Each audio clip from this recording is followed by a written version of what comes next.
ಮಾಯೆಯನ್ನು ಗೆದ್ದಿರತಕ್ಕಂಥ ಸಂಜನ ಬಸವ ಮುಂಜಾನೆ ಎದ್ದು ವಾಯು ವಿಹಾರ ಹೊರಟಿದ್ರು, ವಾಕಿಂಗ್ ಹೊರಟಿದ್ರು. ಶರಣರು ಎಲ್ಲಿ ವಾಕಿಂಗ್ ಹೋಗ್ತಾರಂದ್ರ ಭಕ್ತರ ಬಲಗದ್ದೆಗಳನ್ನು ನೋಡಿ ಇವ್ರು ಹೆಂಗ್ ಬೆಳೀತಾರ, ಇವ್ರು ಬೆಳೆಯುವ ಕ್ರಮದಲ್ಲಿ ಏನಾದರೂ ತಪ್ಪದ ಏನೋ ಅಂತ ತಿದ್ದಲಾಕ ಹೊರಟಿದ್ರು. ಚುಮು ಚುಮು ಚುಮು ಚುಮು ಹೊರಡ್ತಿತ್ತು. ಒಂದು ಮುಪ್ಪಾದ ಮುದುಕಿ ದೊಡ್ಡ ಹೊರಿ ಮೇವು ಕೊಯ್ದಿತ್ತು. ದೊಡ್ಡ ಹೊರಿ ಮೇವು ಕೊಯ್ದು ಜಿಡ್ಡು ಕಾಲು ಕೊಟ್ಟು ಜಗ್ಗಿ ಕಟ್ಟಿ ಅದರ ಕುಡುಗಲು ಸಿಗಿಸಿತ್ತು. ಏನ್ ಸಂಭ್ರಮ ಆಗು. ಸಿಗಿಸಿ ಆ ಕಡೆ ಕಡೆ ನೋಡಾಕತ್ತಿತ್ತು. ಅದಕ್ಕೆ ನೆದರ ಮೊಬ್ಬಾಗಿತ್ತು. ಕಣ್ಣು ಕಾಣದೆ ಹೋದ್ರು ರೊಟ್ಟಿ ಮಾಡುವಂತ ತಾಯಂದಿರಿದ್ದಾರೆ ನಮ್ಮಲ್ಲಿ. ಕಣ್ಣು ಕಾಣದೆ ಹೋದ್ರು ಹುಲ್ಲು ಕೊಯ್ಯುವಂತ ತಾಯಂದಿರಿದ್ದಾರೆ ನಮ್ಮ ಹತ್ರ. ಕೊಯ್ದಿತ್ತು. ಯಾರೋ ಬರುವ ಕಾಲಿನ ಸಂಬಳ ಕೇಳಿತು. ಏತಮ್ಮ ಅಂದ್ರು.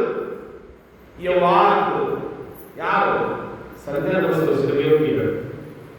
ಯಪ್ಪ ಮೇಲು ಹೊರಿ ಎತ್ತು ಬರೋ ಮನ್ಯಾಗ ಮುಗ್ಗಲು ಮಗ ಸೊಸಿ ಅದಾವ. ಮುಗ್ಗಲು ಮಗ ಸೊಸಿ ಅದಾವು. ಆದ್ರೂ ಬಾಗಿಲನ್ನು ಗೋತಾಯಿಗೆ ಮೇವಿರಲಿಲ್ಲ ಅಂದ್ರೆ ಪಾಪ ಬರ್ತದೆಪ್ಪ. ಏತಮ್ಮ ಹೊರೆ ಎತ್ತಬಾರದು. ಸಂಜನ ಬಸವರು ಹೊರೆ ಎತ್ತಿ ಹಾಕಿನಿ ತೆಲುಗಾಲ ಇಡಬೇಕಂತ ಎತ್ಕೊಂಡ್ರು. ಮುಪ್ಪಾರು ಮುದುಕಿ ಗೋತಾಯಿಗೆ ಮೇವು ತಗೊಂಡು ಹೊಂಟಾಳ. ಈಗಿನ ತೆಲುಗಾಲ ಯಾಕೆ ಹೊರಿಸ್ಬೇಕಂತ, ಅಜ್ಜಿ ನಾನ್ ನಿಮ್ಮ ಮನೆಗೆ ಮೇವು ಹಾಕ್ತೀನಿ ಬಾ ನನ್ನ ಹಿಂದ ಅಂತ ಹೇಳಿ ತೆಲುಗಾಲ ಮೇವು ಹೊತ್ಕೊಂಡು ಹೊಂಟರು. ಮಂದಿ ಬರೋದು ನೋಡಿದ್ರು. ಸುಮ್ಮನೆ ಸಂಗಮನಾಥ ಶಿವಯೋಗಿ ಈ ಮುದುಕಿ ಮೇವು ಹೊರಿಸಲ್ಲಪ್ಪ ಅಂದ್ರು. ಒಂದು ಮಂದಿ ಬಾ ಎಂತ ಕೆಲಸ ಮಾಡಾಕತ್ತೀರಿ ಬುದ್ಧಿ ನೀವು, ಈ ಮುದುಕಿ ಮೇವು ಹೊರದ್ರ ಅಲ್ಪ ಮೇವ ಮುದುಕಿದಲ್ಲ ಗೋತಾಯಿ.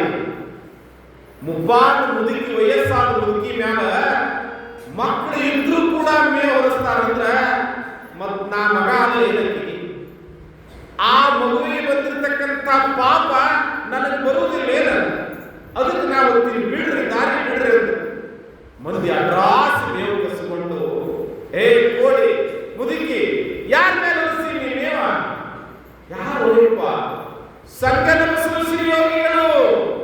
ಯಪ್ಪ ನನ್ನ ತಪ್ಪಾಯ್ತು ಯಪ್ಪ ಅಂತ ಹೇಳಿ ಮುದುಕಿ ಅವ್ರ ಪಾದಕ್ಕೆ ಬಿದ್ದು ಕಣ್ಣೀರಿನ ಅಭಿಷೇಕ ಮಾಡಿದ್ರಂತ. ಕಣ್ಣೀರಿನ ಅಭಿಷೇಕ ಮಾಡಿದ್ರು. ಹಿಂಗ ನಾವು ಕೀಡಾಗಲಲ್ಲದೆ